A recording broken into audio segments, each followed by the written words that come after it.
আমাদের নতুন cold store, আপনাদেরকে স্টোর দেখাবো।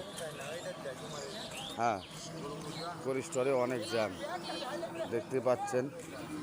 হ্যাঁ, অনেক গাড়ি ঘোড়া, মনে করেন এই যে ট্রাক, এদিকে আপনার ট্রলি, স্টারিং গাড়ি, ট্রাক্টর সম্পূর্ণ সেটিং হয়ে আছে শুধু আলু আনলোড করার জন্য। 3 লাখের ক্যাপাসিটি, আর বেশি মাল লাগবে না। আর 5 দিন মাল দিলে কোল্ড স্টোর লোড হয়ে যাবে। তামান্না কোল্ড স্টোর, বাংলাদেশ, রাজশাহী, তানোর, তালান্দ বাজার